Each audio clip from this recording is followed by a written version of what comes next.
আমরা যে এই দুনিয়ার জমিনের উপরে বসবাস করি, আমরা কি আসলে মরা না জিন্দা, না পাগল না ভালো?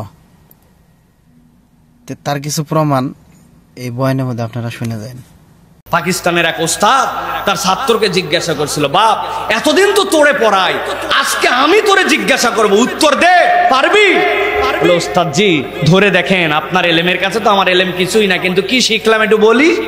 বলছে, কঠিন প্রশ্ন না, বলতো বাপ, দুনিয়াতে নামাজ পড়ে না কারা কারা? ওই ছেলে অনেক বুদ্ধি খাটায় বলছে, ওস্তাদ জি এক নম্বরে নামাজ পড়ে না দুনিয়াতে যারা অমুসলমান। চিৎকার করে বলতে হবে, অমুসলমান কি নামাজ পড়ে? হিন্দু ভাইরা নামাজ পড়ে, খ্রিস্টানরা নামাজ পড়ে, তাহলে কে এক নম্বরে নামাজ পড়ে না? অমুসলমান। বলছে, বাহ দারুণ বলছিস তো, এবার দুই নম্বরটা বল।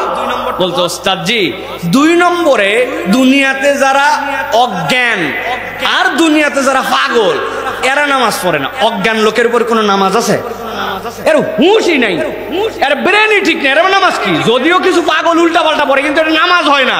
তার মানে অজ্ঞান আর বেহুশ আর পাগল এ নামাজ পড়ে। বলছে, দারুণ উত্তর দিছিস। তার তিন নম্বর কে রে?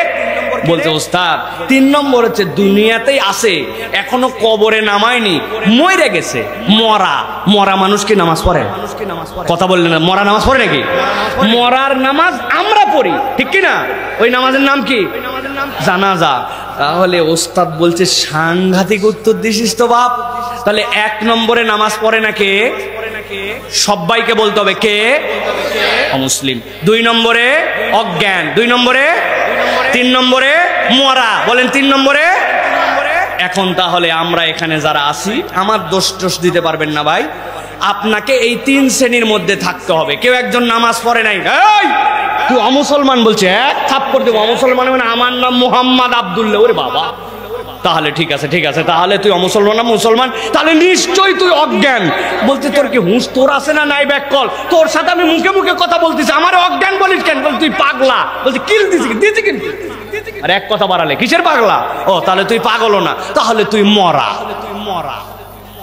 জিন্দা মানুষ আমি দাঁড়ায় আছি, তুই মরা বলিস, তাহলে তুই যে নামাজ পড়লি না। এই তিন শ্রেণীর বাহিরে হলে তো তোমার নামাজ আছে, আর তিন শ্রেণীর মধ্যে নামাজ নাই। কথা কি বুঝা গেছে? তাহলে আমরা কি এই তিন শ্রেণীর ভিতরে আছি না বাইরে আছি?